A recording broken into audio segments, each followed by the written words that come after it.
This study will be a comprehensive review of the therapeutic effects of music on stuttering.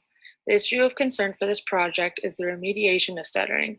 A comprehensive review of prior findings focused on music's therapeutic effect on people, background on stuttering, background on music's therapeutic effects on the body, the comparison between singing and regular speech, brain activity during speech and singing, and mild stuttering cases compared to severe stuttering cases will be analyzed.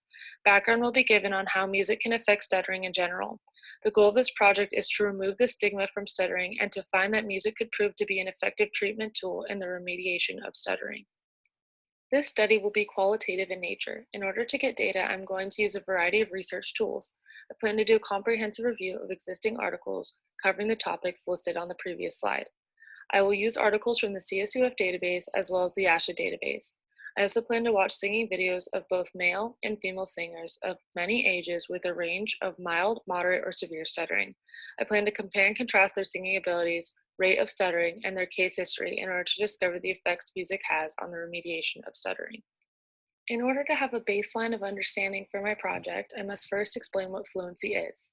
Fluency is defined by the American Speech Language Hearing Association as the aspect of speech production that refers to continuity, smoothness, rate, and effort. When it comes to fluency, there can also be disorders associated with it. Of the different types of fluency disorders, stuttering is the most common and prominent among the general population. Another type of fluency disorder that I will not be discussing in this presentation is cluttering. As I mentioned on the previous slide, when it comes to fluency, there can be disorders associated with it. One of the main disorders that I'm focusing my project on is stuttering. So in order to understand what my project is focused on, first you have to understand what stuttering is. So ASHA defines stuttering as an interruption in the flow of speaking characterized by repetitions, sound prolongations, blocks, interjections, and revisions, which may affect the rate and rhythm of speech. Along with the verbal interruptions, a stutter may also be associated with physical tension, avoidance of sounds, words, or speaking situations, negative emotional reactions, and secondary behaviors. So now I'll break down the etiology or the origin of stuttering. 95% of stuttering cases originate before the age of 5, and the average age of onset of a stutter is usually around 2.5 years of age. Now, when it comes to stuttering, a portion of the population of people who do stutter may have a spontaneous recovery. And what that means is they basically recover on their own for a period of time after intense disfluencies, and then they will no longer stutter. Due to the nature of my project being that it is a comprehensive review, I've done an extensive literature review on articles spanning from all of the topics I've discussed in my abstract. So from here on, I will be discussing literature review and my findings from these literature reviews. So when it comes to stuttering, there are a few different trains of thought when it comes to the origin. Researchers are still trying to discover which component has the most effect on human beings. But one of these components of the etiology is genetic. So basically having a gene in your family that causes stuttering. So the article I did research on for this is called Genetic Aspects of Early Childhood Stuttering. And the purpose of this article was to outline a study that was conducted with the purpose of researching and addressing the genetic aspect of stuttering in children. So this study took 69 children, ages 2 to 6 years of age, and they assessed the children's stutter as well as their case history and their family history to see if there was a genetic link. And the results from the study indicated that there is a correlation between family history of stuttering and stutterers. Another key component to the etiology of a stutter is the emotional factor. And for this, I used the article Emotional Factors in Etiology of Stuttering. For this study, it was concluded that deep-seated emotional conflicts can, in some cases, be the root cause of stuttering. And it was identified that conflicts that pre-exist over a long period of time can, in fact, have an etiological bearing on a fluency disorder. This meaning if someone has extreme emotional trauma in their life, it can lead to a stutter. And usually in this case, we would classify that stutter as a psychogenic stutter, meaning that it is caused from psychological or emotional effects. Although a stutter can be caused by psychological and emotional trauma, having a stutter can also cause its own form of trauma. As reported by ASHA, children with a stutter often report anxiety and fear of speaking and embarrassment and frustration with the amount of time and effort speech entails for them. They have difficulties with social interactions, work, and school, and they're at a higher risk for bullying and difficulties in school. In order to further assess this type of psychological and emotional effects of a stutter on a person who stutters, I used the article Young Stutterers' Non-Speech Behaviors During Stuttering. The purpose of this study was to assess the non-speech behaviors associated with children who stutter and compare them to normally fluent students. This article demonstrated that the non-speech behaviors of a stutter can reflect cognitively, emotionally, linguistically, and physically, basically meaning that a person who stutters may have secondary non-speech behaviors that are affecting their emotions, their language, and their cognition, and then physically. There are internal and external factors that can cause psychological and emotional trauma for a person who stutters. For this, I use the article Peer Responses to Stuttering in Preschool Setting. The purpose of this article was to discuss the results of a study which focused on the peer responses to preschoolers stuttering in preschool.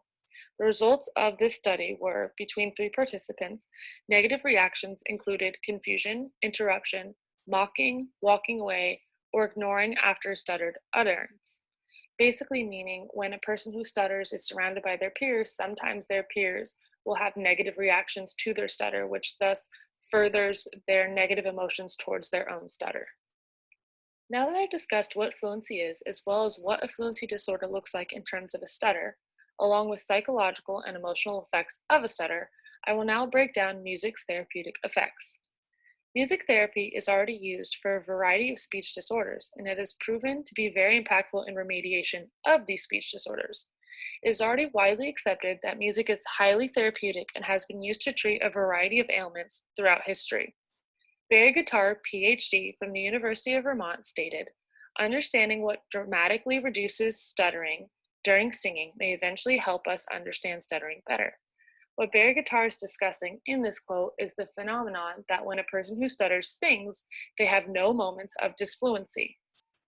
The article Therapeutic Effect of Neurologic Music Therapy and Speech-Language Therapy in Post-Stroke Aphasia Patients analyzes music's therapeutic effects on remediation of aphasia in post-stroke patients. The purpose of this study was to see if music's therapeutic effects could apply to speech disorders as they have for other ailments in the past. The results of this study indicated when music therapy is combined with speech-language therapy, the treatment outcomes proves more effective than they would without music therapy. This leads me to the topic of application of music therapy. So the article Effects of Music Therapy on Stuttering focuses on a study. This study started with a baseline of music's history of treating a variety of ailments and applied this prior history and knowledge to the disorder of stuttering. The results of this study found that music positively affects percentage of syllables stuttered in reading passages. The conclusion of this study was that music therapy positively impacted the individual's fluency as well as the use of interjections and mindfulness. Another article that I analyzed that discusses this application of music therapy is, Can music be used to help a person who stutters? This article stated that stuttering is a treatable problem and that music can play a role in enhancing speech and fluency. It encouraged music therapists and music educators to consider the benefits of singing in particular as a method of reducing stuttering and enhancing conventional treatment such as speech-language pathology. The article Stuttering in Music Therapy reviewed a study regarding 2 types of music therapy methods: rhythmic speech cueing, RSC for short, and therapeutic singing, TS for short. The conclusion of this article was that the most beneficial treatment for approaching stuttering combined music and speech therapy. This is because music and speech share many structural and neural similarities. To further analyze the implementation of music into speech-language therapy, I analyzed the article Use of Music Activities in Speech-Language Therapy. The purpose of this article was to discuss the benefits of the implementation of music into speech-language therapy techniques. The results of this study indicated that when music is used in the speech-language therapy setting, it is able to ease the child into speech therapy as well as make the remediation process more impactful and smooth. The conclusion of this article further explained that music and song should be, in fact, implemented into speech-language therapy. The results and implications from this extensive and comprehensive literature review that I have conducted are that music's implementation into speech-language therapy sessions has proven to increase the effectiveness of treatment, thus positively impacting the treatment outcomes. Furthermore, music's therapeutic effects on stuttering can decrease the negative aspects associated with the stutter, such as psychological and emotional trauma and toxic social environments.